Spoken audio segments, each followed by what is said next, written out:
ब्रह्मादिभ्यो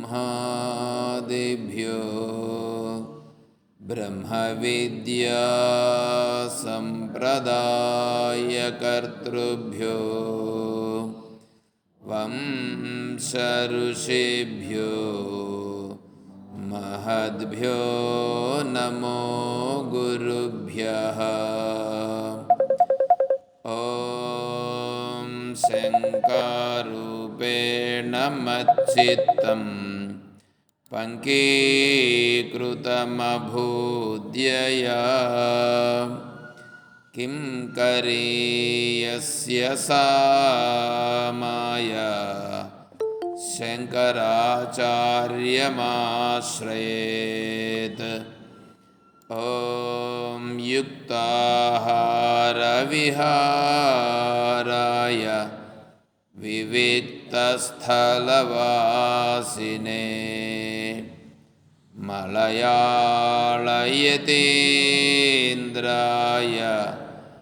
ब्रह्मनिष्ठाय ते नमः। ॐ सर्वमङ्गलमाङ्गल्ये शिवे सर्वार्थसाधिके शरण्ये त्र्यम्बके देवी नारायणी नमोऽस्तुते।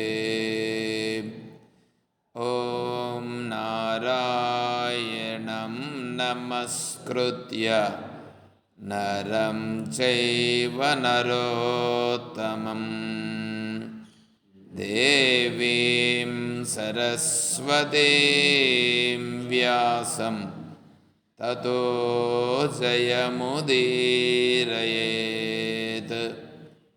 ॐ सहना भवतु सहनौ भुनक्तु सह वीर्यं करवावहै तेजस्विनावधीतमस्तु मा विद्विषावहै। ॐ शान्तिः शान्तिः शान्तिः। हरिः ॐ तत्सत्। శ్రీగురుభ్యో నమః.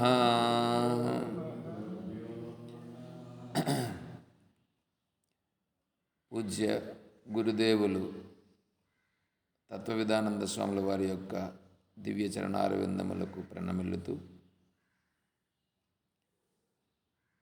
పరిపూర్ణ పరబ్రహ్మస్వరూపులకు ప్రియాత్మ బంధువులారా, ఓం.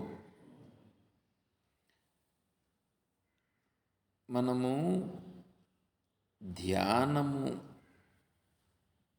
ఇక్కడ అభ్యాసం చేస్తున్నాం. ధ్యానము అభ్యాసం చేసే సమయంలో సున్నితంగా దాన్ని నేర్చుకోవడం ఇక్కడ. కాబట్టి ఈ సలహాలను ఇక్కడ మీరు పాటిస్తే ఏమవుతుందంటే శరీరము తేలికగుట ఒకటి, తర్వాత ఈ శరీరము అని తెలియుట రెండు, తర్వాత ఈ శరీరం అని అంటున్నామంటే ఈ శరీరం అన్నప్పుడు ఏమైంది, నేను కాదు అనేది వస్తుంది. ఈ శరీరం అంటున్నామంటే నేను కాదు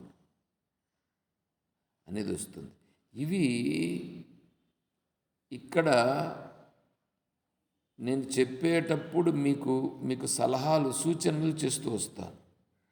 దానిని మీరు గుర్తించాల్సి ఉంటుంది. మీరు మీ ఇష్ట ప్రకారం చేస్తే నేను చెప్పేటువంటిది మీకు తెలియదు, గుర్తించలేరు. మీకు తెలిసింది మీరు చేసుకోండి. ఎప్పుడు? మిగతా సమయాల్లో చెయ్యండి. ఇక్కడ వచ్చినప్పుడు గుర్తించండి. నేను చెప్పినట్లుగా మీరు ఇక్కడ చేస్తే మీకు తెలిసిన దానికంటే, మీరు గుర్తించిన దానికంటే నేను చెప్పేది ఖచ్చితంగా ఒక గొప్ప విషయం తెలిసినట్లు మీకు అవుతుంది, తెలుస్తుంది కూడా.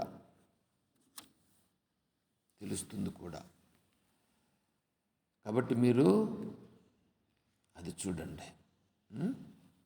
ఓకే, ఇప్పుడు మనం ప్రశ్నోత్తరిలో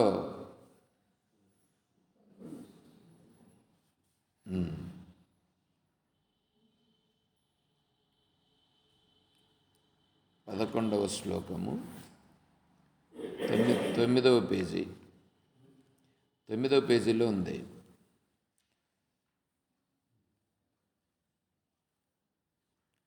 విద్యాహికా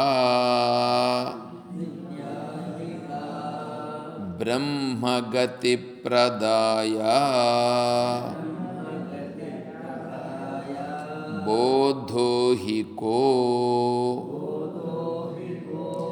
యస్తు విముక్తి హేతుః కో లాభః ఆత్మావగమో హి యో వైజితం జగత్కేన మనో హి యేన. చాలా లోతైనటువంటి శ్లోకం ఇది, చాలా లోతు. ఎందుకంటే ఈ శ్లోకం కన్నా మనకు అర్థమైతే మన పద్ధతే మారిపోతుంది, మన విధానమే మారిపోతుంది. ఇప్పుడు విద్యాహిక, ఏమి తెలుసుకోవాలి? ఏమండి, మీరు ఇప్పుడు ఆశ్రమానికి వచ్చారు కదా, తెలుసుకోవడం కోసం వచ్చారా, చెయ్యడం కోసం వచ్చారా? అవునా? తెలుసుకోవడం కోసం వచ్చారు. తెలుసుకోవడము, చేయడం రెండు ఉన్నాయి. తెలుసుకోవడం అనేది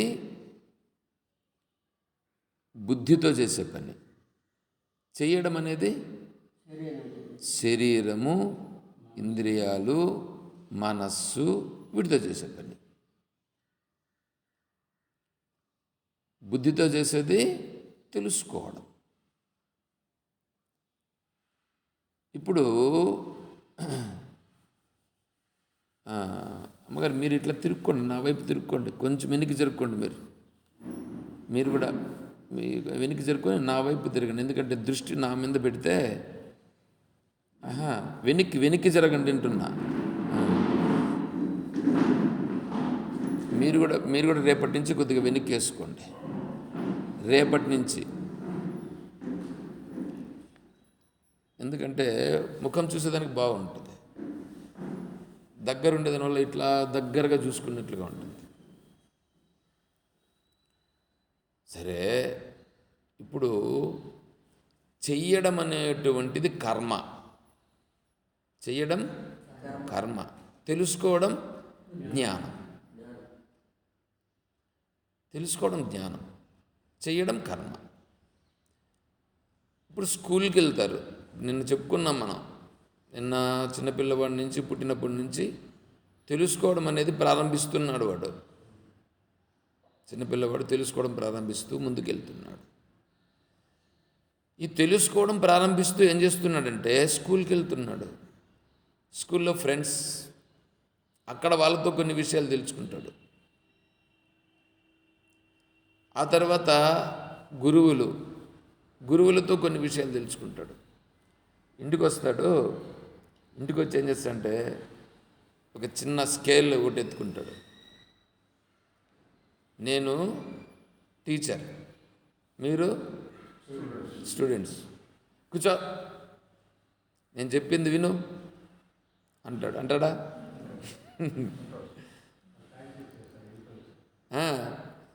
ఇప్పుడు ఇది గురువుని అనుకరిస్తున్నాడా లేదా? అంటే ఇప్పుడు తెలుసుకొని అనుకరిస్తున్నాడా, తెలియకుండా అనుకరిస్తున్నాడా? తెలుసుకొని అనుకరిస్తున్నాడు. అది తెలుసుకున్నట అనేది చూడండి, గుర్తుపెట్టుకోండి. తెలుసుకుంటున్నాడు, తెలుసుకొని దాన్ని చేస్తున్నాడు. అక్కడ చిన్నపిల్లలతో ఏదో ఆడుకొని ఏదో చేసింటాడు, అక్కడ వాళ్ళు వేరే ఏదో చేసింటారు. దాన్ని వచ్చి ఇక్కడ అమ్మ దగ్గర ప్రయోగం చేస్తాడు. అమ్మ ఇది చూడు ఎట్లా చేస్తున్నానో అని ఇంకోటి ఏదో చేస్తాడు. తాత దగ్గరకు వస్తాడు, ఇది చూడు ఏందేందో ఎట్లెట్లో ఉంది అని అంటాడు. అంటే వాడికి తెలుసుకొని ఉండేదాన్ని వాడు చూపిస్తున్నాడు, ఎక్స్ప్రెస్ చేస్తున్నాడు. ఇలా తెలుసుకోవడం అనేది ప్రారంభించి అక్కడి నుంచి స్కూల్ ఫస్ట్ స్టాండర్డ్కి వెళ్తాడు. అటు నుంచి ఎలిమెంటరీ స్కూల్, తర్వాత హై స్కూల్, ఇవన్నీ తెలుసుకోవడం జరుగుతుందిగా. తర్వాత కాలేజీకి పోతాడు. కాలేజీలో వేరే కొత్త కొత్త విషయాలని తెలుసుకుంటాడు. ఇంటిలో ఉండే విషయాలు వేరే, ఆడ తెలుసుకునే విషయాలు వేరే తెలుసుకుంటున్నాడు. ఆ తెలుసుకోవడంలోనే ఎక్కువ అంతా చూడండి, ఎంతసేపు అయినా తెలుసుకోవడమే ఉంది. చెయ్యడం కూడా ఉంది, కానీ తెలుసుకోవడము జరుగుతూ ఉంది. ఇప్పుడు ఇంటర్మీడియట్లో కొన్ని సబ్జెక్ట్స్ తీసుకుంటాడు, సపరేట్ అవుతాయి, వాడి బుద్ధి కొన్ని సపరేట్ అవుతుంది. నన్ను ఒకసారి శ్రీకాళహస్తిలో ఒక స్కూల్లో 10th క్లాస్ వాళ్ళకి ఎగ్జామ్స్ అవుతాయి. ఎగ్జామ్స్ అయ్యేదానికి ముందు ఏం చేశారంటే, మా డాక్టర్ని ఆహ్వానించి వాళ్ళకి ఏదైనా కొద్దిగా సూచనలు ఇవ్వాలి. ఎందుకంటే 10th క్లాస్ తర్వాత వాడు ఏమి కావాలి, వాడు ఏం కావాలి అనేటువంటి దానికి వాడికి కొన్ని డైరెక్షన్స్ అన్నమాట. అంటే వీళ్ళు ఏంటంటే కొంతమంది ఇంజనీర్లు కావాలని, కొంతమంది డాక్టర్లు కావాలని, కొంతమంది ఇంకోటి ఏదో కావాలని కదా అనుకుంటూ ఉంటారు వీళ్ళు. ఎట్లా కావాలి, ఏం కావాలి, నువ్వు ఏమి చదివితే ఏమవుతావు అనేటువంటి దాన్ని చెప్పేదానికోసమని ఒకరిని పిలిచి అక్కడ చెప్పించాలనేటువంటిది వాళ్ళకు స్కూల్లో పెట్టినటువంటి ఒక రూల్ ఒకటి పెట్టారు. దానివల్ల ఈ టీచర్లు కూడా ఏం చేశారంటే ఎవరినో ఒకరిని వెతికి వాళ్ళని పిలిచి వాళ్ళ దగ్గర చెప్పిస్తారు. సరే, వాళ్ళు అప్పటికప్పుడు వచ్చారు, డాక్టర్ కోసం వచ్చారు. డాక్టర్ మీటింగ్ పోయాడు, ఇప్పుడు డాక్టర్ లేడు. సరే, ఇంక వాళ్ళకి వేరే వాళ్ళు ఎవరు దొరకలేదు. అప్పుడు ఏం చేశారంటే, ఇంక నేను హాస్పిటల్లో ఉన్నాను, వాళ్ళు వచ్చి నన్ను పిలిచారు. సార్ మీరు అంటే నాకేం తెలుసునండి, నాకేం తెలియదు, నన్ను ఎందుకు ఇబ్బంది పెడతారు, డాక్టర్ని వస్తే పిలుచుకోండి అంటే, లేదు సార్ రేపు మొన్నాడు అంటే మనం ఒకవేళ పిలిచేదానికి అవకాశం ఉంటుంది, ఈరోజే చేయాలని. సరే, నాకు తెలిసింది చెప్తానండి, మీరేమనుకోకూడదు అన్నాను. సరే రండి అన్నారు. సరే, పోతే వాళ్ళు ఏం చేశారంటే వాళ్ళకు బుక్ ఒకటి ఇచ్చారు, వాళ్ళ గైడ్లైన్స్ ఉండేటువంటిది. మేము ఇదంతా పిల్లలకు ఇవి చెప్పినామండి, మీరు కూడా దీని గురించి చూసి ఒకసారి దీనిపైన ఏదేది చదువుకుంటే ఎలా ఉంటుంది అనేటువంటిది వాళ్ళకు ఒక మార్గదర్శనం చేయండి అన్నారు. సరే, చూసిన అంటే ఈ పోలీస్ డిపార్ట్మెంటు, తర్వాత టీచర్ డిపార్ట్మెంటు, ఈ ఎంపీడీఓ డెవలప్మెంట్ డిపార్ట్మెంటు, తర్వాత కలెక్టర్ వాళ్ళది, ఈ ఐఏఎస్ ఐపీఎస్, ఇవన్నీ ఎట్లా ఏమేమి అనేటువంటిది వాళ్ళు ఏమేమి చదువుకోవాలా, ఎట్లా చదువుకుంటే ఏ పోస్టింగ్స్ వస్తుందని చెప్పుండారు. బాగానే ఉంది. సరే, నేను చూసి ఊరికే పెట్టేసి మళ్ళా పిల్లల్ని అడిగాను నేను, మీరు 10th క్లాస్ తర్వాత, ఎందుకంటే నేను 10th క్లాస్ చదువుకున్నప్పుడు నాకు 10th తర్వాత నేను ఏం కావాలనేటువంటిది నాకు పెద్దగా లేదు. కాకపోతే నాకు ఒకటి మ్యాథమెటిక్స్ అంటే నాకు చాలా ఇంట్రెస్ట్. మ్యాథమెటిక్స్ అంటే చాలా ఇంట్రెస్ట్. అందువల్ల మ్యాథమెటిక్స్, సైన్స్, అందువల్ల నేను ఎంపీసీ తీసుకోవాలనేటువంటిది నాకు నా నిర్ణయం, ముందే నిర్ణయం అంతే. నేను ఇంక వేరే గ్రూపులు అంటే వేరే గ్రూపులు అంతా నాకు అవంతా చాలా సింపుల్ అనేది నా ఉద్దేశం. కాబట్టి నేను ఎంపీసీ తీసుకోవాలనేది నేను అట్లా అనుకుని నేను అట్లా చేశాను. ఇప్పుడు వీళ్ళకు ఇప్పుడు మీరు ఎందుకంటే వాళ్ళ భావాలలో ఒక్కొక్క సబ్జెక్ట్ పైన ఒకరికి ఒక్కొక్క ఇది ఉంటుంది. ఇంకొక సబ్జెక్టు పైన తక్కువ అనే అభిప్రాయం కూడా ఉంటుంది వాళ్ళకి. ఒక సబ్జెక్ట్ ఏమో బాగా ఎక్కువ, ఇంకో సబ్జెక్టు తక్కువ. కొంతమందికి ఇంగ్లీష్ ప్రొనౌన్సియేషన్ అనేటువంటిది చాలా ఫ్లూయెన్సీగా రాదు. నాకున్నటువంటి ఆ ఇంగ్లీష్ లెక్చరర్లు, ఆ ఇంగ్లీష్ చెప్పినటువంటి టీచర్లు ఉన్నారు చూడండి, వాళ్ళంత వెధవలు ఇంకొకరు లేరు. అందువల్లనే నేను ఇంగ్లీష్లో వెనుకబడేదానికి కారణం. ఎందుకంటే లేకపోతే ఈరోజు ఇంగ్లీష్ అంత ఫ్లూయెన్సీగా మాట్లాడగలిగి ఉండేవాడిని. వాళ్ళు చేసినటువంటి పొరపాటు వలన నేను ఇప్పుడు ఇంగ్లీష్లో ఇప్పుడు కూడా అనుకుంటే నేనేం ప్రయత్నం చేసి సాధించుకోవచ్చు. నాకంత ఇంట్రెస్ట్ లేదు. ఎందుకంటే ఆ భావాన్ని వాళ్ళకు కలిగించకూడదు. నేను ఇప్పుడు ఇక్కడ వచ్చి వాళ్ళకు ఇప్పుడు చెప్పేదానికి కదా అక్కడికి వచ్చాం, పిలిచారు వాళ్ళు. ఇప్పుడు వాళ్ళకి నేను చెప్పాను, ఇప్పుడు ఏ సబ్జెక్ట్ అనేటువంటి దాన్ని మీరు ఒకసారి వారుగా పెట్టండి. మీ దృష్టిలో మ్యాథమెటిక్స్ అంటే ఏదో ఒక పెద్ద కష్టం అని ఉంటారు కొంతమంది. మ్యాథమెటిక్స్ అంటేనే కష్టం. సైన్స్ అంటే మరీ బోరు. ఎందుకంటే వాడికి ఆ సైన్స్లో అవన్నీ చేయాలంటే వీడు బుద్ధి పని చేయదు. ముద్దు బారిపోయి ఉంటారు. ఆ ముద్దు పారేటట్లుగా చేసింది వీళ్ళే. అందువలన వాడికి అదొక ఇదిగా ఉంటుంది. కాబట్టి వీడికి ఏదో ఇంకొకటి సివిక్స్ అనో కామర్స్ అంటే కూడా మళ్ళీ మ్యాథమెటిక్స్ వస్తుంది. అందుకని చాలామంది ఎక్కువగా హిస్టరీని ప్రిఫర్ చేస్తారు. హెచ్ఈసి అని ఉండేది ఇప్పుడు ఉందో లేదో తెలియదు నాకు. హెచ్ఈసి దాన్ని ప్రిఫర్ చేస్తారు. ఇప్పుడు వీళ్ళ దృష్టిలో మీరు ఒకటొకటి తక్కువ అనే అభిప్రాయం మీకు ఉంటుంది. పైగా ఇవన్నీ ఉండగా ఇంకొంతమందికి తెలుగు అని అంటే కూడా ఇదేంది మామూలుగా తెలుగే కదా, దీనికి ఏం పెద్ద విలువ అనేటువంటి దృష్టిలో కూడా ఉంటారు. మళ్ళీ హిందీ ఉంది, ఇంగ్లీష్ ఉంది. ఇప్పుడు నేను ఒకటి అడిగా, మీరు భారతదేశంలో ఫ్రీగా తిరుక్కొని రాగలరా? భారతదేశం అంతా తిరగాలంటే ఏ లాంగ్వేజ్ కావాలి? హిందీ ఉంటే చాలు. హిందీ ఉంటే భారతదేశం అంతా ఈజీగా తిరిగేయచ్చు, హిందీ లాంగ్వేజ్ తెలిస్తే. ఇప్పుడు మీరు హిందీ ఒకరికి బాగా వస్తూ ఉండొచ్చు, మిగిలిన సబ్జెక్ట్ మ్యాథమెటిక్స్ రాలేదని అనుకోండి, ఇప్పుడేం నష్టం ఏంటి? వాడికి హిందీ తెలిస్తే బ్రహ్మాండంగా సాధిస్తాడు. ఈ జ్యువెలరీ షాప్ ఉన్నది చూడండి, ఏది జిఆర్టీనా ఎవరు ఆయన గుండు పెట్టుకొని ఉంటాడే, లలితా జ్యువెలర్స్ అతను ఇచ్చిన స్టేట్మెంట్ ఏంటంటే అతను 10th క్లాస్ ఫెయిల్. తెలుసా మీకు? అతను 10th క్లాస్ ఫెయిల్. అతను చెప్పాడు, నేను 10th క్లాస్ ఫెయిల్ కాకుండా పాస్ అయి ఉంటే నేను ఇంటర్మీడియట్ వెళ్ళి డిగ్రీకి వెళ్ళి ఏందేందో చేయాలనుకొని ఆ రూట్లో పడిపోయి ఉండేవాడిని. కానీ 10th క్లాస్ ఫెయిల్ అయిన కారణం చేత నేను బిజినెస్ సెటిల్ చేయాలి, ఏ విధంగా చేయాలని నా మైండ్ని నేను ఇలా పెట్టాను. చూడండి, ఇప్పుడు లలితా జ్యువెలర్స్ అంత ఫేమస్ ఎట్లా ఉండదు చెప్పండి? ఇప్పుడు చదువుకోవడం అనేటువంటిదా అక్కడ కావాల్సింది? బుద్ధిని ప్రయోగించడమా కావాల్సింది? బుద్ధిని ప్రయోగించడం అనేది కావాలా. అంతేగాని చదువుకుంటేనే నేను జీవిస్తాను అనేటువంటిది కొద్దిగా వారగబెట్టు. చదువుకుంటే మంచిదే, కాదని చెప్పట్లేదు. ఇప్పుడు ఐఏఎస్ ఐపీఎస్ చేసింటారండి. ఐఏఎస్ ఐపీఎస్ చేసిండే వాళ్ళు రాజకీయ నాయకులు వస్తే ఏమవుతారు? వీళ్ళందరూ వాళ్ళ దగ్గరికి పోతారా పోరా? ఇదే ఇదే కుప్పంలో సల్మాన్ ఆరోగ్యరాజ్ అని ఒక అతను ఉన్నాడు, తెలుసా మీకు? కలెక్టర్ సల్మాన్ ఆరోగ్యరాజ్ అని మనకు చిత్తూరు కలెక్టర్గా ఉన్నాడు. అప్పుడు స్పెషల్ ఆఫీసర్గా ఇక్కడ వేరే అతన్ని వేశారు, ఐఏఎస్ అతన్ని. అప్పుడు కూడా చంద్రబాబు నాయుడు గారు సీఎం.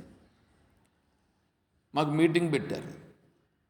మాకు మీటింగ్ పెడితే ఆ మీటింగ్కి కలెక్టర్ అన్ని డిపార్ట్మెంట్స్ వచ్చాయి. వచ్చిన తర్వాత ఆ మరుసటి రోజు సీఎం గారి ప్రోగ్రాం అయితే ఆ సీఎం దగ్గరికి ఈయన ఎట్లా పోతున్నాడంటే ఒక పిల్లి మాదిరి పోయి ఇట్లా పోయి అనుకొని చెప్తా ఉన్నాడు. చెయ్యి దగ్గరికి పోయి షేక్ హ్యాండ్ తీసుకున్నాడు, పిల్లి మాదిరి పోతున్నాడు. ఏమండి, మీరు ఆలోచన చేయండి, వాళ్ళకుండే నాలెడ్జ్ ఎంత ఉంటుంది? వాళ్ళకుండే నాలెడ్జ్ అంత ఉంది కదా. కానీ ఇప్పుడు ఏమైనాడు ఇక్కడ? ఒక రాజకీయ నాయకుని దగ్గర పిల్లిలాగా. అంటే ఇప్పుడు ఆయన నాలెడ్జ్ అంతా ఈయన నాలెడ్జ్ దగ్గర ఏమైంది? తక్కువైపోయింది. చూసా ఇట్లాంటివి నేను ఈ 1, 2, 3 సన్నివేశాలు కాదు, చాలా సన్నివేశాలు చూసిన. రామచంద్రారెడ్డి ఉన్నాడు కదా, పెద్దిరెడ్డి రామచంద్రారెడ్డి, ఆయన తిరుపతికి వస్తూ ఉంటాడు. ఆయన దగ్గర కూడా సేమ్ ఇట్లాగే ఉంటుంది. ఆయన కూర్చొని మాట్లాడుతూ ఉంటాడు. మాట్లాడేటప్పుడు ఆయన మాట్లాడేది వినాలా, వాళ్ళు మాట్లాడేది వింటే కొద్దిగా ఇబ్బందిగా అనిపిస్తుంది. తర్వాత ఈ టీడీపీ వాళ్ళు ఇదే కుప్పంలోనే కూడా ఇంతకుముందు విన్నాను నేను. ఇక్కడ ఉండేటువంటి ఆయన ఎవరు పిఏ ఎవరోలే అప్పుడు ఉన్నింది పిఏ ఒక అతను ఉన్నాడు కదా, మనోహర్ ఫ్రెండ్, వాళ్ళిద్దరూ మాట్లాడుకుంటుండే. నేను అప్పుడు అక్కడే ఉన్నా. నేను ఇక్కడ స్కూల్ ఉంది కదా, అదేదో ఆ స్కూల్ దగ్గర నేను ఉన్నింది. అప్పుడు అక్కడ ఉన్నప్పుడు ఈ ఒక టైలర్ ఒక అతను ఉండేవాడు. ఆ టైలర్కును ఆయనకు మనోహర్కి ఇద్దరికి పరిచయం. వాళ్ళిద్దరూ కూడా టీడీపీ వాళ్ళే. సరే, వాళ్ళిద్దరూ వచ్చి మాట్లాడుకునేటప్పుడు నేను కూడా పోయేటప్పుడు ఈ టైలర్కి నాకు పరిచయం కాబట్టి అవి విన్నా. అప్పుడు నేను అవన్నీ చాలా ఇదిగా ఉంటుంది. ఎందుకు చెప్తున్నానంటే, సబ్జెక్ట్ అనేటువంటిది నువ్వు తెలుసుకొని ప్రపంచంలో ఏదో ఒక పెద్ద ఉద్యోగం చేస్తేనే నేను అనేటువంటి దాన్ని వరకబెట్టు. జీవితం ఎట్లా నడవాలి, ఎట్లా జరుగుతుంది అనేటువంటి దాన్ని నువ్వు బుద్ధితో ఆలోచన చెయ్యి. ఏ సబ్జెక్టు తక్కువ కాదు, ఏ సబ్జెక్టు ఎక్కువ కాదు. ఒకవేళ నీకు చేసే అవకాశం వచ్చిందని అనుకో, చేసే అవకాశం వస్తే వెళ్తావు, నువ్వు చేస్తావు. చేసే అవకాశం రాలేదని అనుకోండి, ఏం ప్రాబ్లం లేదు. ఎందుకంటే నీ నాలెడ్జ్తో నువ్వు బ్రహ్మాండంగా గెట్ ఆన్ అవుతావు. ప్లస్ ఇంకోటి ఏంటంటే, నీకు సబ్జెక్ట్ నాలెడ్జ్ ఉంటే, ఏమవుతుందో తెలుసా? ఈ మధ్యలో ఒక సినిమా ఏదో చూపించినారు, మహర్షి సినిమా అనుకుంటా. దాంట్లో ఇతను ఏం చేస్తాడంటే, ఇతను ఒక ఇంజనీర్, ఎవరో ఒకడు ఒక ఇంజనీర్ అయితే ఇంటర్వ్యూకి పిలుస్తారు. సరే, ఇంటర్వ్యూకి అటెండ్ అవుతాడు. వాళ్ళు ఏం చేస్తారంటే, ఇతని యొక్క ఇవన్నీ చూసి నువ్వు ఎంత ఆఫర్ చేస్తున్నావు అని అడుగుతారు. అంటే నువ్వు ఎంత కావాలని అనుకుంటున్నావు అంటే శాలరీ. అప్పుడు ఏనంటాడు, నేను ఎంత కావాలనుకుంటున్నాను అనేది వారుగా పెట్టండి, నేను మీకు కావాలన్నా వద్దా అనేది మీరు చెప్పండి అని అంటాడు. అర్థమవుతుందా? మీరు ఎంత ఇస్తారు అనేటువంటిది వారుగా పెట్టండి, నేను మీకు కావాలన్నా వద్దా. వాళ్ళు స్టన్ అవుతారు. ఏంది వీడు ఇట్లా అడుగుతున్నాడు, మీరేంది మాకు కావాలన్నా వద్దని అంటున్నారు ఏంటి అందంటే, అవునండి, నేను మీ దగ్గర పని చేయడానికి రాలేదు, నన్ను మీరు ఉపయోగించుకోగలరేమో చూస్తామని నేను వచ్చినాను. ఏంటి నీ యొక్క టాలెంట్ అంటే, అప్పుడు ఒక బుక్ ఒకటి పెడతాడు, నేను తయారు చేసినటువంటి సాఫ్ట్వేర్ ఇది మీకు అవసరమైతే చూసుకోండి, మీకు నేను ఇస్తున్నా, మీకు ఆఫర్ ఇస్తున్నా, నాకు సాయంకాలం నాకు ఫోన్ చేయండి, మీరు ఆలోచన చేసుకొని. అర్థమవుతుందా? ఆలోచన చేసుకొని మీరు నాకు మళ్ళీ ఫోన్ చేయండి, నేను మళ్ళీ మీకు చెప్తానని అంటాడు ఇతను. అంటే ఆ, ఆ దృఢత్వం ఎట్లా వచ్చింది? ఆ సబ్జెక్ట్ నాలెడ్జ్ అంత ఉంది కాబట్టి అంత వచ్చింది. కాబట్టి నేను లాస్ట్కి వీళ్ళందరికీ చెప్పింది ఏంటంటే, ప్రపంచమంతా తిరగాలంటే నీకు ఇంగ్లీష్ కావాలి, మన భారతదేశం అంతా తిరగాలంటే నీకు హిందీ కావాలి, వ్యాపారం చేయాలంటే నీకు సంబంధించినవి ఏమేమి కావాలి, ఉద్యోగం చేయాలంటే ఏమేమి కావాలి. చూడండి ఎట్లా ఉందో. స్త్రీలకు చెప్పా, స్త్రీలు పెళ్లి చేసుకొని మేమేమో వెళ్ళిపోతాము, వెళ్ళిపోయి అట్లా ఉంటాం లేని మీరు అనుకోవద్దండి. ఎందుకంటే స్త్రీలు అట్లా కాదు ఉండాల్సింది. స్త్రీలు ఎలా ఉండాలనో చెప్పా 10th క్లాస్ వాళ్ళకంటే. నేను ఎక్కడ చెప్తాను, అక్కడ చెప్పిన విషయాన్ని ఇక్కడ చెప్తున్నా. కాళహస్తిలో 10th క్లాస్ స్టూడెంట్స్కి చెప్పినటువంటి విషయాన్ని ఇదంతా చెప్పిన దానికి దాదాపు గంట సమయం తీసుకునింది నాకు. వాళ్ళు అన్నారు, ఇంకా చెప్పండి సార్ అని అన్నారు. నేను నిలిపేస్తామని చెప్పని అంటే వాళ్ళు స్టూడెంట్స్ అన్నమాట, ఇంకా కొద్దిగా చెప్పండి అన్నారు. అంటే వాళ్ళ పరిస్థితి ఎట్లా ఉంది? బాగా ఉంది, విషయం బాగా అర్థమవుతుంది అని చెప్పి అనుకున్నారు. చాలేమ్మా మళ్ళీ ఇంకోసారి కలిసి చెప్తామని చెప్పి మళ్ళీ ఏదో చెప్పేసి వచ్చాను. మళ్ళీ వాళ్ళు టీచర్స్ కూడా అక్కడ ఒక 4 కూర్చొని ఉన్నారు. వాళ్ళు కూడా ఇన్స్పైర్ అయ్యారు. నిజంగా చాలా బాగుంది సార్, ఇది వేరే వాళ్ళని పిలిచుంటే ఇట్లా చెప్పిండే వాళ్ళు కాదేమో, ఎందుకంటే మీరు ఇట్లా చెప్తారని మేము అనుకోలేదు అందని అన్నారు. మన ఏంటంటే విషయము బుద్ధి చేత గ్రహించగలగాలి. నేను ఏమి చెయ్యాలి అనేటువంటిది గ్రహించగలగాలి. కానీ ఎట్లా, ఏంటి, నా జీవితం ఏమవుతుంది, ఎలా ఉంటుంది, ఇలా ఉండడం అనేటువంటిది తన బుద్ధిని తనే సంకుచితత్వం చేసుకోవడం. అర్థమవుతుందా ఇప్పుడు కూడా? కానీ అలా ఉండకూడదు ఎప్పుడు కూడా. నేనేం చెయ్యాలి, ఏం చేస్తాను, నా బుద్ధిని నేను ఎలా ఉపయోగిస్తాను అనేటట్లుగా ఉండాలి. ఇక్కడ ప్రశ్నదే, తెలుసుకోదగినది ఏది? ఇప్పుడు ఇలా ప్రపంచంలో ఉండేటువంటి విషయాల గురించి మనం చర్చించినాము అని చర్చిస్తున్నాం. ఇప్పుడు ప్రపంచంలో ఉండేదాన్ని తెలుసుకుంటూ పోతుంటే ఏవేవి తెలుసుకుంటామండి? అన్నీ తెలుసుకుంటాం. ప్రపంచంలో ఉండేటువంటివి అన్నీ తెలుసుకుంటే వీటి వలన ఏమొస్తుంది నీకు? కీర్తి, గౌరవం, ధనం, ఐశ్వర్యం, ఇవన్నీ వస్తాయి రావా? ప్రపంచంలో ఉండేటువంటి నాలెడ్జ్ తెలుసుకుంటారండి. ప్రపంచంలో ఉండే వాటిని మీరు తెలుసుకొని ఏదో ఒకటి చేశాను. ఇప్పుడు జ్యువెలర్స్ అతను పెట్టాడుగా, లలితా జ్యువెలర్స్ అతనితో ఏమైంది? ఇప్పుడు బ్రహ్మాండంగా కావలసిన ధనవంతుడు అయ్యాడుగా, కీర్తి ప్రతిష్టలు ఉన్నాయిగా, వ్యాప్తి అయ్యిందా లేదా అతని గురించి? మీకు అది కావాలనా, లేక పరలోకం ఒకటి ఉంది?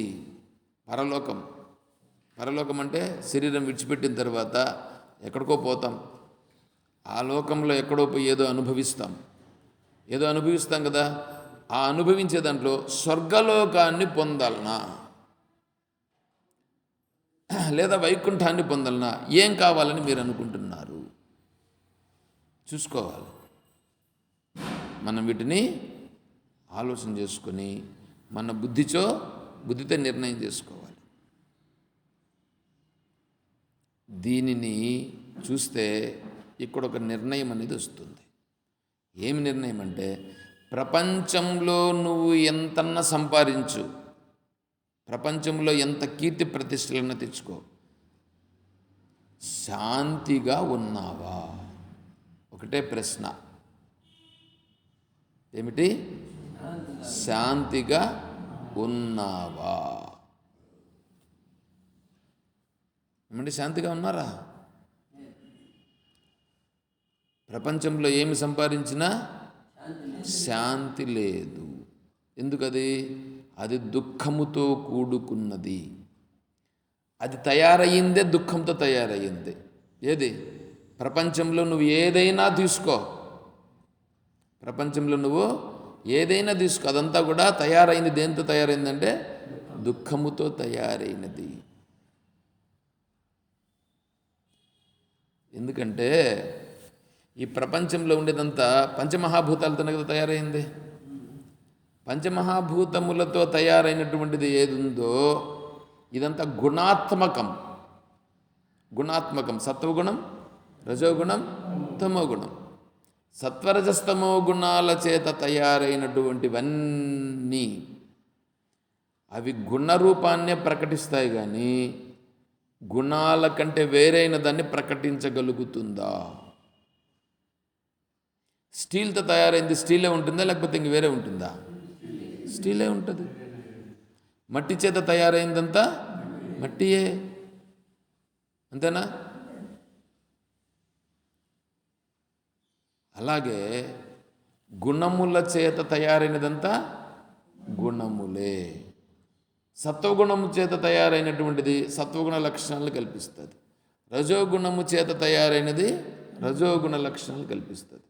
తమోగుణము చేత తయారైనది తమోగుణ లక్షణములను కల్పిస్తుంది. అంతేనా? ఇప్పుడు చూసుకోవాలి, నేను గుణములతో ఉండేటువంటి ఈ ప్రపంచంలో నువ్వు ఏదైనా సంపాదించినామని అనుకో, ధనం వస్తుంది. ధనం వలన బ్రహ్మాండంగా ఏదో గొప్పగా ఉంటామని అనిపిస్తుంది. ధనం ఉండేటువంటి వాళ్ళు ఎంతమంది లేరు చూడు. ఆనందంగా ఉన్నారా? శాంతిగా ఉన్నారా? ఇప్పుడు ఆయన ఎవరు, ఈ డబ్బులు అంబానీ కొడుకున్నాడుగా, మొన్న ఈ మధ్యలో పెళ్ళయిందిగా, రిలయన్స్ పెళ్ళయిందిగా. శాంతిగా పెళ్ళి జరిగినదా? వాళ్ళ తల్లిదండ్రులు శాంతిగా ఉన్నారా? తెలుసా మీకు? మీరు పేపర్ చదువుతూ ఉంటారు కదా అందరూ కూడా. ఆ అంబానీ కొడుకు సైకలాజికల్గా డెవలప్మెంట్ లేదంట అతనికి. సైకలాజికల్గా డెవలప్మెంట్ లేదు. అందువలన వాళ్ళు ఏ డాక్టర్ దగ్గరనో ఎక్కడెక్కడో చూపించారు. వాళ్ళు చూపించి తర్వాత పెళ్ళి కూడా చేశారు. ఏదో బాగా జరిగింది అని చేశారు వాళ్ళేమో.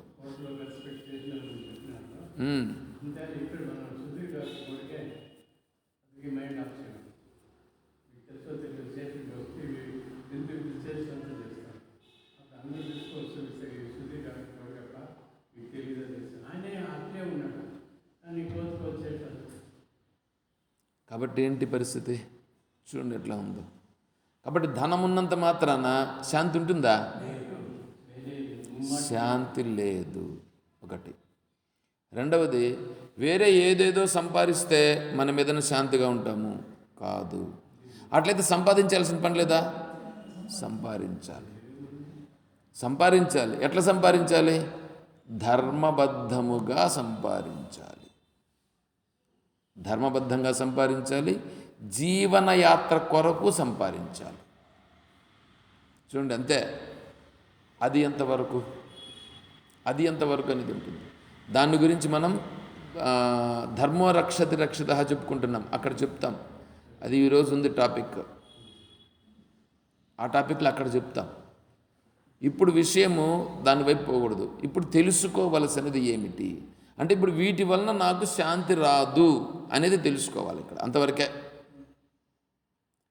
తర్వాత పరలోకములో ఏమన్నా శాంతి వస్తుందా? ఎందుకంటే ఈ లోకంలో ఏమి చేసినా కూడా నాకు శాంతి రాదు అని తెలిసిపోయింది. అది నిర్ణయానికి రావాలండి. నిర్ణయానికి వచ్చి తర్వాత పరలోకంలో కూడా ఉంటే అది కూడా ఏమవుతుంది, ఆ లోకాలకు పోయినా కూడా ఆ పుణ్యం ఉన్నంత వరకు ఉంటాం. పుణ్యం అయిపోతే మళ్ళీ రావాల్సింది. ఇప్పుడు పోయినారు, ఇప్పుడు ఎక్కడెక్కడో పోతారు, ఏ లోకాలకు పోతారు. ఇప్పుడు ఈ కుంభమేళాకు పోయినారు. కుంభమేళా ఫేమస్ కదా, 144 సంవత్సరాలకు ఒకసారి వస్తుందని అంటే ఏమన్నా సామాన్యమా? అటువంటి ప్రదేశానికి వెళ్ళినామనంటే ఉండొచ్చు కదా అక్కడే. ఆ జరిగే 40 రోజుల్లో ఏమో జరుగుతుందని అనుకోండి, అన్ని రోజులు అక్కడ ఉండొచ్చు కదా. ఉంటారా? వీళ్ళు పోయినారా? ఆ నీళ్ళలో మునిగినారా? ఏందో అక్కడంతా చూసినారా? అక్కడికి పోయింది దేనికి? నీళ్ళల్లో మునిగేదానికి. నీళ్ళల్లో మునిగితే మనకుండేదంతా పోతుందా? నీళ్ళల్లో చేపలు కూడా మునిగుండాయా? ఆ చేపలు ఏమైనా పోతున్నాయా అని అడుగుతాడు, ఒక ప్రశ్న వేస్తాడు. కాబట్టి చేపలు మునిగినట్లే మనం కూడా మునిగితే ప్రయోజనం లేదు. బుద్ధులు పోవల్లా, బుద్ధుల్లో ఉండేటువంటివి పోవల్లా. అదేమన్నా పోతుందా? అక్కడ మనమంతా చూసేదానికి పోతున్నాం. అక్కడ అక్కడంతా చూసేదానికి పోతున్నావు కానీ అంటే నేత్రానందము కొరకు పోతున్నావు. నేత్రానందం అనేటువంటిది ఏంటి? నేత్రములను తృప్తిపరుచుట కొరకు వెళుతున్నావు. నువ్వు ఎన్ని చూడలేదు, చూసిన దానికంటే వేరే ఏమైనా ఉంది. కాకపోతే ఈడొక 10 మంది ఉంటారు, ఆడొక లక్షల్లో ఉంటారు, అక్కడ కోట్లలో కూడా ఉంటారు. అంటే ఏంటి ఇప్పుడు అక్కడ అంటే ఒకసారిగా ఎక్కువ మాబ్ చూస్తావు నువ్వు అక్కడ, అంతే కదా. ఇంక వేరే ఏమన్నా ఉందా? నీళ్ళు ఇక్కడుండే నీళ్ళు ఒకటే, అక్కడుండే నీళ్ళు కూడా ఒకటే. ఏ నీళ్ళకి ఏం తేడా ఏమీ లేదు. అది తెలుసుకున్నట కొరకే ఇక్కడ విచారణ అదే కదా. అదే తెలుసుకునుట అనేది కదా చెప్తున్నాం మనం. టాపిక్ తెలుసుకొనుట. నీళ్ళు గంగా జలము, నర్మదా జలము, కృష్ణా జలము, గోదావరి జలము, మా ఇంటి దగ్గర ఉండే జలము వేరు వేరు అని అనుకుంటాడు మూర్ఖుడు అట్లా అనుకుంటాడు. కానీ నిజంగా చూస్తే జలమంతా ఒకటేగా. జలములో ఏమి డిఫరెన్స్ ఉంది? ఏమి డిఫరెన్స్ లేదు. కాకపోతే ప్యూరిటీలో డిఫరెన్స్ ఉంటుంది, రుచిలో కూడా డిఫరెన్స్ ఉండొచ్చు. కానీ ఆ నేలను బట్టి ఆ రుచిలో డిఫరెన్స్ వచ్చింది. నేలను బట్టి అక్కడ ఉండేటువంటి ఖనిజములు, లవణములు నీళ్ళల్లో ఉండేదాన్ని బట్టి నీకు డిఫరెన్స్ వచ్చింది. అదే దాన్ని నువ్వు కూడా ఇక్కడ నీ దగ్గర ఉండే నీళ్ళను కూడా నువ్వు ఆ ప్యూరిఫైయర్ వాటిని పెట్టుకొని నీకు కావాల్సిన వాటిన్నింటిని ఆల్కలైన్స్ ఇవన్నీ కూడా మిక్సింగ్ చేసే వాటిని ఇస్తే నీకు కూడా కావాల్సినటువంటి టేస్ట్ ఇక్కడ కూడా వస్తుంది. ఏమీ తేడా లేదు. జలమునందు తేడాను చూసేవాడు మూర్ఖుడు. జలమునందు తేడా ఇప్పుడు సైంటిస్ట్, డాక్టర్ తీసుకున్నామని అనుకోండి. మీకు జ్వరం వచ్చింది అని అనుకోండి. ఎవరికైనా జ్వరం వస్తే కుప్పంలో ఒక విధమైనటువంటి ట్రీట్మెంటు, తిరుపతిలో ఒక విధమైన ట్రీట్మెంటు, బెంగళూరులో ఒక విధమైన ట్రీట్మెంటు, ఢిల్లీలో ఒక విధమైన ట్రీట్మెంటు, అమెరికాలో ఒక విధమైన ట్రీట్మెంట్ ఉంటుందా? ఎక్కడ పోయినా ఒకే ట్రీట్మెంటే కదా. ఒకే ట్రీట్మెంట్ అంటే ఏంటి? ఇప్పుడు నువ్వు నీ శరీరానికి వచ్చిన జ్వరానికి ఇచ్చే మందు ఒకటే, అవునా? కాకపోతే కంపెనీలు డిఫరెన్స్ ఉంటాయి, కానీ మాత్రము అదే ఉంటుంది. తర్వాత వీళ్ళు చేసే రీసెర్చ్ తీసుకున్నారని అనుకోండి, టెస్టులు చేస్తారని అనుకో. నీ రక్త పరీక్ష ఇక్కడ చేసినా, అక్కడ చేసినా, ఇంకో జాగాలో చేసినా, ఇంకొక దేశంలో చేసినా కూడా అదే టెస్టే, అదే రక్తమే, అదే టెస్ట్లే కదా చేస్తారు. తర్వాత ఇప్పుడు నీళ్ళను తీసుకున్నారని అనుకోండి. నీళ్ళను తీసుకుంటే నీళ్లను సైంటిస్ట్గా ఉండే అతను ఎలా చూస్తాడు? నీళ్లను నీళ్లుగా చూస్తాడా? H2O, hydrogen oxygen. Hydrogen oxygen పరమాణువులు రెండు కలిసిన దాన్నే నీళ్ళు అని అంటున్నారు. కానీ ఈ ఊర్లో ఉండినా హైడ్రోజన్ ఆక్సిజనే, ఇంకొక ఊర్లో ఉండినా హైడ్రోజన్ ఆక్సిజనే.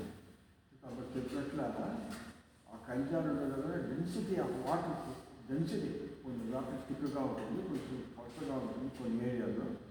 ఆ కంజాల వల్ల వాటర్ చేంజ్ అవుతుంది, కానీ వాటర్ ఒకటే కదా, H2O అనే కదా. తర్వాత గ్రహములలో ఒక గ్రహములో వీళ్ళు సైంటిస్టులు చూశారట. నిన్న ఏదో చూశాను నేను. ఈ సాలగ్రామం ఉన్నది చూడండి. సాలగ్రామము నర్మదా నదిలో, మళ్ళీ అక్కడ బద్రీనాథ్లో ఇవి సాలగ్రామాలు దొరుకుతాయి, నదులలో దొరుకుతాయి.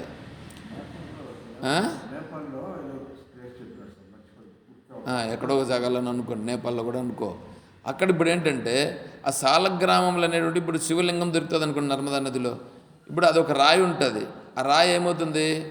నది ప్రవహించి ఆ రాయి నైస్ అయిపోతుంది. నైస్ అయిపోయి ఆ రూపంగా వస్తుందా? అలాగే ఇప్పుడు ఏం చేస్తారంటే పైన ఉపగ్రహంలో వీళ్ళు ఏదో చూస్తే పరిశీలన చేసినప్పుడు ఒక చిన్న రాళ్ళు కొన్ని దొరికినాయి. అవి ఎట్లున్నాయంటే నైస్గా దొరికినాయి వాళ్ళకి. ఆ దగ్గరకు రాళ్ళని ఇప్పుడు వాళ్ళ ఉపగ్రహంలో ఈ రాళ్ళను చూసినారు. చూసి ఇప్పుడు వీళ్ళు ఒక నిర్ణయానికి వచ్చినారు. ఏమని నిర్ణయానికి వచ్చారు తెలుసా? ఈ రాయి ఇంత నైస్గా ఉందంటే అక్కడేముండాలా? నీళ్లు ప్రవహించి ఉండాలా. అది ఏ నీళ్లు ప్రవహించింది, ఎలా ప్రవహించింది అనేది ఇప్పుడొద్దు. అది ఎప్పుడో ప్రవహించింది, ఎట్లా ప్రవహించింది కాబట్టే ఈ రాయి ఇంత నైస్ వచ్చిందని వాళ్ళు ఒక నిర్ణయానికి వచ్చారు సైంటిస్టులు. అర్థమవుతుంది అంటే ఇప్పుడు దీన్ని చూసి దాన్ని గుర్తిస్తున్నారుగా. అంటే నీళ్లు ఇప్పుడు అక్కడ ఉండే నీళ్లు వేరే, ఇక్కడ ఉండే నీళ్లు వేరే, ఇంకో జాగాలో ఉండే నీళ్లు వేరే అవుతుందా?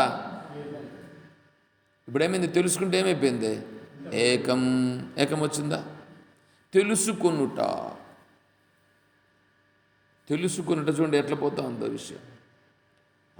ఇప్పుడు పైలోకానికి పోయినంత మాత్రాన నాకేమైనా శాంతి లభిస్తుందా? పైలోకానికి పోతే శాంతి ఉంటుందా? ఆడికి పోయినా కూడా నీ నీడ నీ అనకంటేనే కదా ఉంటుంది. నువ్వు ఆడపోయినా నీ నీడ ఉంటుందా? ఇంక వేరే ఏమన్నా ఉంటుందా? ఆడపోయినా నీ నీడ నీ అనుకంటూ ఉంటుంది. ఉన్నాయి. స్వర్గలోకం ఉందిగా, దేవేంద్రాది లోకాలు ఉన్నాయని అనుకోండి కొంతసేపు. మీకు తెలిసింది కదా. వైకుంఠలోకం ఉందా లేదా మీరు చెప్పండి. నా గురించి నా మైండ్లో ఉండేది చెప్పడానికి నేను స్టెప్ వేసుకుంటూ వస్తున్నా. ఎందుకంటే ఆ నిర్ణయానికి రావాలి కదా. ఇప్పుడు లోకములు ఉన్నాయి అని అనుకుంటున్నామా లేదా?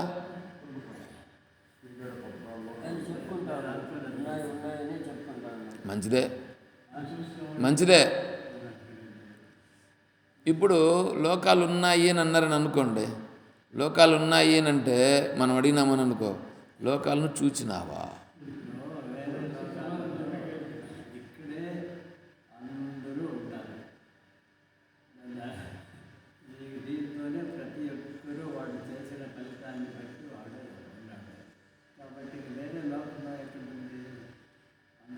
అది వివేక జ్ఞానము చేత. ఇప్పుడు శాస్త్రం ఏం చెప్తుందంటే స్వర్గలోకం ఉంది అని చెప్తా ఉందిగా. స్వర్గలోకం ఉంది అని చెప్పినప్పుడు ఇప్పుడు శాస్త్రాన్ని మనం ధిక్కరించేది అనుకుందా? లేదు. ఇప్పుడు స్వర్గలోకం ఉంది అని చెప్పాలా, ఉందని చెప్పాలా. పైగా యజ్ఞాలు చేస్తున్నారు. యజ్ఞం వలన ఇప్పుడు వైకుంఠ ప్రాప్తి అని అంటున్నారు. వైకుంఠ ప్రాప్తి అన్నప్పుడు వైకుంఠం ఉన్నట్లయిందా లేదా? ఇప్పుడు ఏం చేయాలంటే దాన్ని శాస్త్రాన్ని గౌరవించాలి, శాస్త్ర నిర్ణయం చేయాలి. పైగా ఇప్పుడు వైకుంఠలోకం లేదని చెప్పకూడదు, స్వర్గలోకం లేదని చెప్పకూడదు. ఇప్పుడు వరుణదేవుడు, అగ్నిదేవుడు, ఇంద్రుడు వీళ్ళందరూ ఉన్నారా లేదా? వీళ్ళు ఆవాహన చేసి పూజ చేస్తున్నారా లేదా? సత్యనారాయణ వ్రతం చేస్తున్నారా లేదా? ఇప్పుడు వీళ్ళందరూ ఉన్నట్లా లేనట్లా?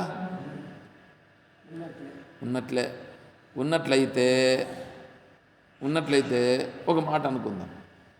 పౌర్ణమి వస్తుందిగా. పౌర్ణమి వచ్చినప్పుడు సత్యనారాయణ స్వామి వ్రతం మనం చేసామని అనుకోండి. ఎక్కడ చేస్తాం? ఈ ఊర్లో చేస్తాం, తిరుపతిలో చేస్తారు, మెడ్రాస్లో చేస్తారు, తర్వాత ఇంకా పక్కలో ఈ లక్ష్మీపురంలో చేస్తారు. ఉదాహరణకు అనుకుందాం. 4 జాగాల్లో ఒకేసారి ఇంద్రుడిని ఆవాహన చేశారని అనుకోండి. ఇంద్రుడు ఆడికి పోవాలి. ఇప్పుడు సత్యనారాయణ స్వామిని ఆవాహన చేస్తే సత్యనారాయణ స్వామి ఎక్కడికి పోవాలా? ఇంద్రుడు ఉన్నాడు. ఇప్పుడు ఇంద్రలోకంలో ఉంటాడా, లేకపోతే ఈ లోకానికి వస్తాడా? ఈ లోకానికి వచ్చినా కూడా ఒకేసారి 100 మంది పిలిస్తే ఎన్ని జాగాలకు పోతాడు? ఎలా పోతాడు? అప్పుడు అది తప్ప, ఇది తప్ప. మరి దీన్ని ఎట్లా? ఇదంతా కూడా సమన్వయం కావాలి కదా. అర్థమవుతుందా? సమన్వయం కావాలి. వివేక జ్ఞానము చేత నిర్ణయానికి వచ్చి ఇప్పుడు పైలోకములు అనేటువంటివి లేవు అనే నిర్ణయానికి అప్పుడు రావాలి. అప్పుడు వస్తే ఏమవుతుందంటే ఇది కరెక్ట్, శాస్త్రజ్ఞానము ద్వారా ఇది కరెక్ట్ అనేది అప్పుడు నిర్ణయం అవుతుంది. అంతేగాని మనం వేరే లోకములన్నీ లేవు అనే దృష్టితో మనం వెంటనే రాకూడదు. వివేకము చేత నిర్ణయము చేసి అప్పుడు రావాలి. ఉన్నాయి ఉన్నాయి కానీ ఏ లోకములు ఉండినా, ఎన్ని లోకములు ఉండినా నాకు కావాల్సింది శాంతి. అర్థమవుతుందా? ఏ లోకానికి పోయినా నాకు శాంతి వస్తుందా? ఇప్పుడు కుంభమేళాకు పోయినాం, డబ్బులు తీసుకొని పోయిన దానివల్ల అక్కడ డబ్బులు ఉండేంత వరకు మనం ఉండొచ్చు. డబ్బులు అయిపోతే మళ్ళీ అక్కడనే లెక్కేసుకుంటాం. ఏమని? ఇంటికి పోయేదానికి నా దగ్గర ఉండే డబ్బులు సరిపోతుందా లేదా అన్నా కదా.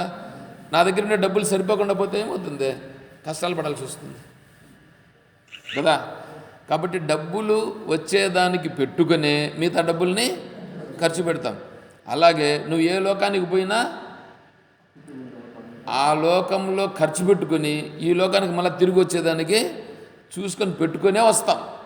కాబట్టి ఆ లోకంలో ఉండేదానికి ఉండినా వాళ్ళు ఉండనివ్వరు. కాబట్టి శాంతి అనేటువంటిది ఎక్కడికి పోయినా రాదు. శాంతి ఎక్కడ లభిస్తుంది అనేది ఇప్పుడు ఇక్కడ ప్రశ్న. విద్యాహిక అనంటే నిజమైన శాంతి అనేటువంటిది దేని వలన లభిస్తుంది? దానిపైన ఒక విషయం నేను చెప్పాలనుకున్నా. ఇక్కడ మీకు ఈ బుక్ ఇచ్చినాను కదా, జ్ఞానామృతం అనే బుక్ ఒకటి ఇచ్చాను. దానిలో 41వ పేజీ తీయండి. మీకు ఇవ్వలేదా నేను ఇది? సరే, 41వ పేజీ తీసారా? జీవితమంతయు ఐదో నెంబర్ 41 పేజీలో 5 నెంబర్ 5. జీవితమంతయు నియమబద్ధమై గడపవలయును అని దృఢ సంకల్పము కలుగు దశ నుండియే మానవత్వము ప్రారంభమగుచుండును. మానవత్వం అంటే ఇప్పుడు ఏంటంటే మహర్షి గురు మలయాళ స్వాముల వారు చెప్తున్నారు. ఇక్కడ కింద చూడండి, శ్రీ మలయాళ స్వాముల వారు అని రాశారు. మలయాళ స్వాముల వారు చెప్పినటువంటి మాట ఏమిటిది? జీవితం అంతా ఇప్పుడు మనం పోతా ఉన్నాం. యాడికి పోతున్నాం? ఎందుకు పోతున్నాం? పొద్దున్నే లేచినాం, రాత్రి నిద్రపోతున్నాం. లేచినాం, నిద్రపోతున్నాం, బాగానే ఉంది, రోజులు గడుస్తూనే ఉన్నాయి, సంపాదిస్తున్నాం, అంత అవుతూనే ఉంది. ఎందుకు లేచినాము? ఏమి సంపాదిస్తున్నాము? ఈ రోజంతా ఏం చేస్తున్నాము? మళ్ళీ నిద్రపోతున్నాం కదా, ఏమి చేసినామయ్యా మనం? ఏమిటిది? ఏమన్నా ఉందా? పోతానే ఉంది బండి పోతానే ఉందా లేదా? బండి పోతానే ఉంది. యాడికి పోతా ఉందో, ఎందుకు పోతా ఉందో తెలియదు మనకి. దీనికి ఒక నిర్ణయం రావాలవుద్దా? అందుకు చెప్తున్నాడు, జీవితం అంతయు నియమబద్ధమై గడపవలయునని దృఢ సంకల్పము కలగాలి. నేను ఒక నియమబద్ధంగా జీవించాలి అంటే నా జీవితాన్ని ఒక నియమబద్ధంగా నేను జీవిస్తానప్ప అని వీనంతటి వీడి నిర్ణయానికి రావాలి. అలా నిర్ణయానికి రావాలంటే వీడికి దీని గురించి తెలియాలి. తెలిస్తే కదా నిర్ణయానికి వస్తాడు. ఇప్పుడు శాంతి అనేటువంటిది ఎక్కడ లేదు, నేను శాంతిని పొందాలి అనే నిర్ణయానికి ఎవడైనా ఒకడు వస్తే అప్పుడు బయట విషయాల నుంచి నాకు ఈ శాంతి లభించుట లేదు. ఆ శాంతి ఎలా లభిస్తుంది నాకు? కాబట్టి ఆ శాంతిని పొందాలంటే ఈ మార్గంలో పోతేనే నేను శాంతిని పొందుతాను అనేది వీడికి మనస్సుకి పడుతుంది. అలా పట్టినప్పటి నుంచి వాడు నిజంగా మనిషి. అలా పడితే మనిషి, అలా పట్టకపోతే చూడండి, ఆ మాట చూడండి ఎట్లా ఉంటుంది. చూడండి మహర్షుల యొక్క మాటలు ఎలా ఉంటాయంటే అట్లే కదిలిస్తాయి. అట్లాగే చూడండి, దృఢ సంకల్పము కలుగు దశ నుండియే, అప్పటి నుండే ఆ క్షణము నుంచినే మానవత్వము ప్రారంభమగును. ఆ క్షణం నుంచినే అతను మనిషి. అంతకుముందు అతను మనిషి కాదు. ఎందుకు? చూడు, ఎలానా నియమము మానవులకు కదా ఏర్పడినది. నియమం మానవులకు ఏర్పడింది, పశువులకు కాదు కదా. ఇట్టి ప్రయత్నము అంతరాత్మయందు ఎంతవరకు కలుగదో, అట్లా నేను నియమం ప్రకారం ఉండాలి అని వాడి బుద్ధిలో ఎంతవరకు కలగలేదో అంతవరకు అతడు ఎన్ని విద్యలను నేర్చినను మృగావస్థయందు ఉండువాడే అగును. అంతవరకు వాడేమి మృగమే, వాడు మృగమట. చూడండి, ఇది ఎంతకెంత తీవ్రముగా పరిణమించునో. ఏది నిర్ణయం?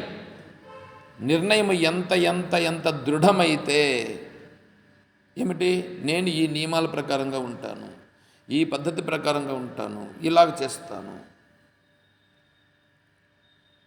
ఏమండి, ఇప్పుడు చూడండి, నిన్న అనుకుంటా ఒక ప్రశ్న అడిగారు ఎవరు నిన్న సాయంకాలం. మీరు సన్యాసం తీసుకోవాలని ఎప్పుడు అనుకున్నారు అని నిన్ను అడిగారుగా. మీరు కూడా విని ఉంటారు. ఒక అమ్మగారు అడిగారు, దానికి సమాధానం నేను మళ్ళీ చెప్తానులేని అన్నాను. ఆన్లైన్లో అడిగారుగా, నిన్న సాయంకాలం అడిగినారు. నేనేం చెప్పాను, నేను అప్పుడు చెప్పలేదు.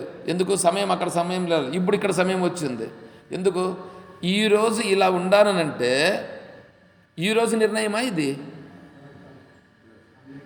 ఈరోజు నిర్ణయమా? 5 సంవత్సరాలకు ముందు 5 సంవత్సరములకు ముందు నిర్ణయం తీసుకుని గురువుగారి దగ్గరికి వెళితే అప్పటి నుంచి వారు చూస్తూ మీరు వ్యాసాశ్రమంలో తీసుకోవచ్చు కదా. పైగా మీకు ఇంకా వ్యాసాశ్రమ సాంప్రదాయం కాబట్టి నేను ముందుగానే చెప్పాను, స్వామి నేను వ్యాసాశ్రమంలో నేను ఉపదేశం తీసుకున్నాను అని చెప్తే మీకు ఇంకా అక్కడ మంచిది కదా, మీకు ఇంకా సన్యాసం తీసుకున్న తర్వాత అక్కడ అవకాశాలు బాగుంటాయి, వాళ్ళ సంఘంలో నీకంతా కీర్తి ప్రతిష్టలు గౌరవం అవి ఉంటాయి కదా, మీరు అలాగే తీసుకోవచ్చు కదా అని అన్నారు. ఎంతసేపు అయినా నన్ను ఏం చేయడం అంటే, మీరు అలాగే పోండి అని చెప్పడమే చేశారు. అయినా నేను అన్ని సందర్భాల్లో కూడా నేను చెప్తూ వచ్చిన, స్వామి అక్కడ నేను ఉపదేశం తీసుకున్నాను, కానీ మీ బోధలను నేను వింటున్నాను, మీ బోధల వలన నేను ఉపశమనము కలుగుచున్నది. నేను ప్రతిసారి వారు అన్న ప్రతిసారి కూడా నేను అదే చెప్తూ వచ్చిన. మొన్న 1వ తేదీ అక్కడి నుంచి బయలుదేరి వచ్చిన తర్వాత శ్రీకాళహస్తి స్వామి దగ్గరికి వెళ్ళాను, వ్యాసాశ్రమం దగ్గరికి వెళ్ళి వచ్చాను. వస్తే అది చెప్పాను నేను స్వామీజీకి. చెప్తే స్వామీజీ ఏమడిగారు తెలుసా? వెరీ గుడ్, కాళహస్తికి వెళ్ళావు, విద్యాస్వరూపానంద స్వామి వారిని కలిసావు, ఓకే బాగానే ఉంది. మళ్ళీ వ్యాసాశ్రమానికి వెళ్ళావు, నేను మలయాళ స్వామి వారిని మాత్రం దర్శించి వచ్చినాను అని చెప్పాను. నేను పరిపూర్ణానంద స్వామిని కలవలేదా మీరు? చూడండి ఎట్లా అడుగుతున్నాడు. పరిపూర్ణానంద స్వామిని కలవలేదా అని అడిగితే అప్పుడు నేను చెప్పాను, కలిశాను స్వామి, స్వామీజీ ఉన్నారు సమయానికి, నేను స్వామీజీని కూడా కలిశానని నేను చెప్పాను. వెరీ గుడ్, మంచి పని చేశారు, మీరు కొనసాగించండి. నేను మొన్న కూడా చెప్పాను ఈ మాట.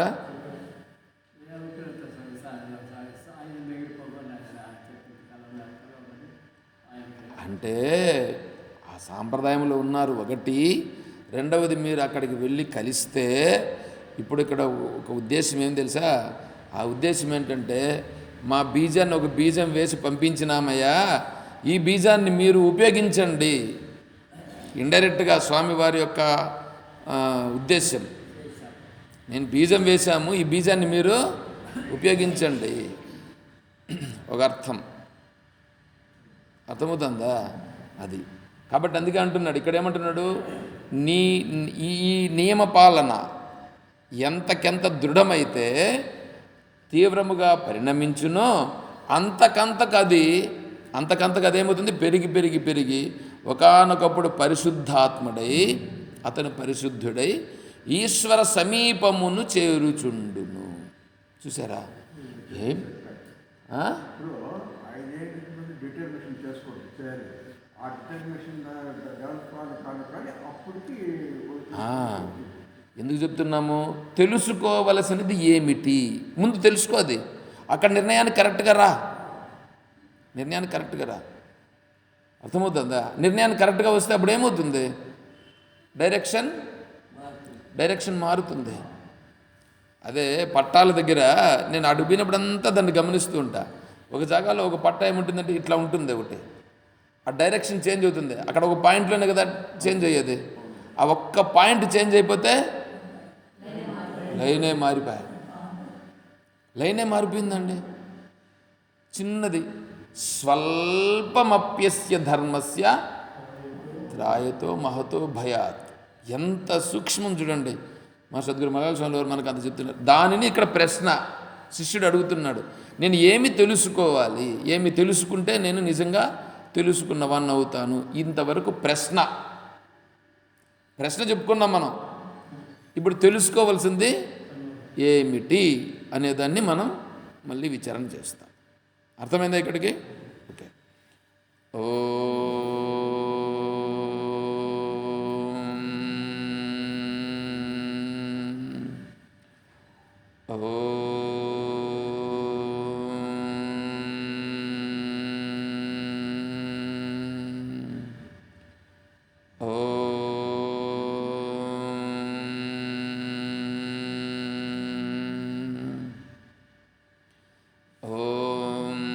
असतो मा सद्गमय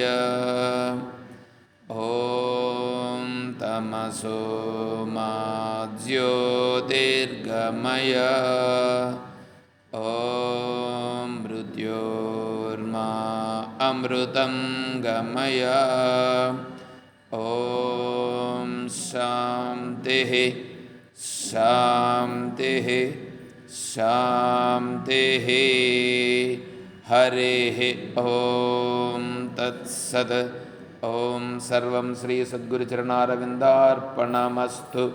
ॐ जय बोलो श्री कृष्ण परमात्मा की जय, बोलो गीता माता की जय, बोलो भक्त मंडली की हर नमः पार्वती पतये।